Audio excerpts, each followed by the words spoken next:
Hi. இன்னைக்கு பார்க்க போது பார்த்தீங்கன்னா, ஒரு முக்கியமான ஒரு ஃபெர்டிலைசர் தான் பார்க்க போறோம். இங்க பாருங்க. செடிகள் நல்லா இருந்தா தான் உங்களுக்கு இந்த மாரி ஒரு நல்ல ஹார்வெஸ்ட் கிடைக்குங்க. இப்ப பாருங்க, இந்த செடியில கொஞ்சம் எனக்கு ஹார்வெஸ்ட் கம்மியாகுது. பூச்சி பார்த்தீங்கன்னா, பூச்சி தாக்குதல் அதிகமா இருக்கு. இங்க பாருங்க தெரியுங்களா? அஸ்வினி பூச்சி நெறைய வர ஆரம்பிச்சிருச்சு. ஒரு சில செடிகள் பார்த்தீங்கன்னா என்னதான் நீங்க ஃபெர்டிலைசர் குடுத்தாலுமே, அந்த ஃபெர்டிலைசர் பெருசா அது ரியாக்ட் ஆகாது. அந்த பூச்சிகளும் போகாதுங்க. அது பெருகிட்டே தான் இருக்கும். அப்ப என்ன ஆகும்னா, அந்த செடியே டோட்டலா ஸ்பாயில் ஆயிடும். ஓகேங்களா? அதுக்கு ஒரு முக்கியமான ஒரு கரைசல் இன்னைக்கு பார்க்கலாம் வாங்க. இது வேப்பெண்ணெய். நிறைய பேர் வேப்பெண்ணெய் கரைசல் யூஸ் பண்ணியிருப்பீங்க. ஆனா இந்த வேப்பெண்ணெய் பார்த்தீங்கன்னா, உங்களுக்கு ப்ராப்பரா வாட்டர்ல டிசால்வ் ஆகாது. சரிங்களா? அதுக்கு நம்ம என்ன பண்ணணும், நிறைய பேர் பார்த்தீங்கன்னா, டிடர்ஜென்ட் சோப்பு, அப்புறம் காய் சோப்பு, இந்த மாதிரி வாஷிங் லிக்விட்லாம் ஆட் பண்ணி தான் அவங்க பண்ணுவாங்க. அப்படி பண்ணாலுமே பார்த்தீங்கன்னா, உங்களுக்கு எண்ணெய் மேல வாட்டர்ல ஒட்டாம மிதக்கும். சரிங்களா? எனக்கும் இது பிரச்சனை இருந்துச்சு. எனக்கு ஒருத்தர் சொன்னாரு. அந்த டிப்ஸ் தான் நான் சொல்ல போறேன். வாங்க என்னன்னு பார்க்கலாம். நான் 1 லிட்டர் கரைசல் ரெடி பண்ண போறேங்க. அதுக்கு பார்த்தீங்கன்னா, இந்த அளவுக்கு எடுத்தா போதும். 1/2 ஸ்பூன் எடுத்தா போதும். சரிங்களா? இதை ஃபர்ஸ்ட் போட்டு நல்லா கரைச்சிக்குங்க. ஃபர்ஸ்ட் சிவக்காத்தூளை நல்லா கரைச்சிக்குங்க.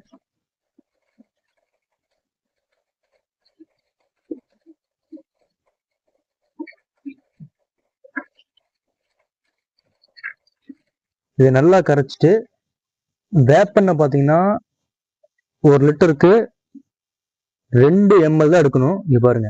ஏன்னா இது செடிகளுக்கு அதிகமாக கொடுத்தீங்கன்னா செடி டோட்டலா ஸ்பாயில் ஆயிரும். இது பார்த்துக்குங்க. வெறும் 2 ml தான் கொடுக்கணும். அதுக்கு மேல கொடுக்காதீங்க. 1 லிட்டருக்கு. சரிங்களா? இதை தனியா ஊத்திடுங்க. ஊத்திட்டு நல்லாவே கரைங்க.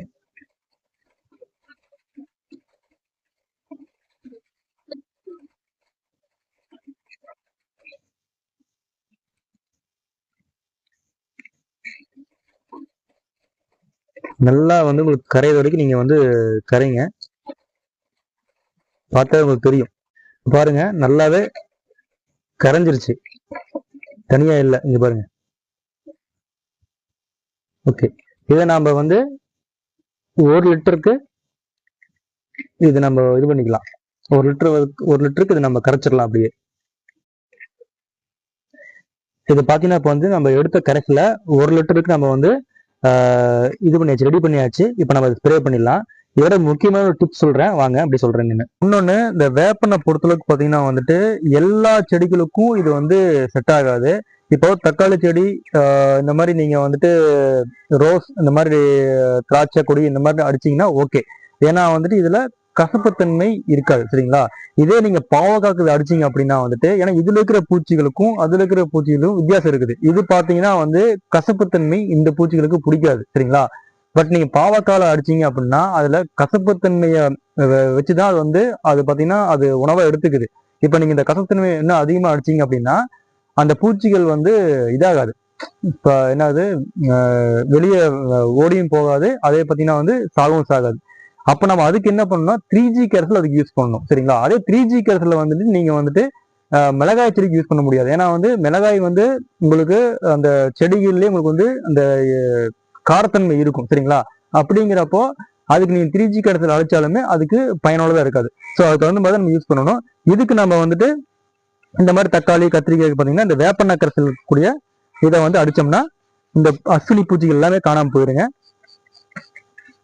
அதே மாதிரி பூக்கள் வர்ற ஸ்டேஜ்ல பூக்கள் உங்களுக்கு என்ன சொல்றது, செடி நல்லா வளரும் போது அடிக்க வேணாம். பூக்கள் அடிச்சிங்க அப்படின்னா அந்த கசப்பு இருக்கும்போது என்ன ஆகுனா உங்களுக்கு அந்த பாலினேஷன் கூட ஆகாம தடப்பட வாய்ப்பு இருக்குது. அதனால மைல்டா அடிச்சுடுங்க. ஒரு நல்ல ஃபெர்டிலைசருங்க.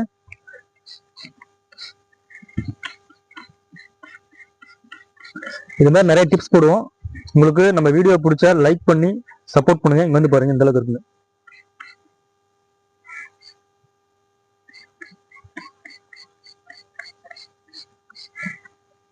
ஓகே ஃப்ரெண்ட்ஸ், நீங்களும் இந்த வேப்பெண்ணெய் கரைசல் யூஸ் பண்ணியிருந்தீங்கன்னா அதோட ரிசல்ட் எனக்கு கீழே கமெண்ட் பண்ணுங்க. இப்போதான் ஃபர்ஸ்ட் டைம் பாக்குறீங்க அப்படின்னா இந்த இதுக்கு ஒரு கமெண்ட்ஸ் கொடுங்க. நீங்களும் யூஸ் பண்ணிட்டு எனக்கு அதுக்குண்டான ஃபீட்பேக் கொடுங்க. புதுசாக இருந்தீங்கன்னா சப்ஸ்கிரைப் பண்ணி சப்போர்ட் பண்ணுங்க. தேங்க்யூ.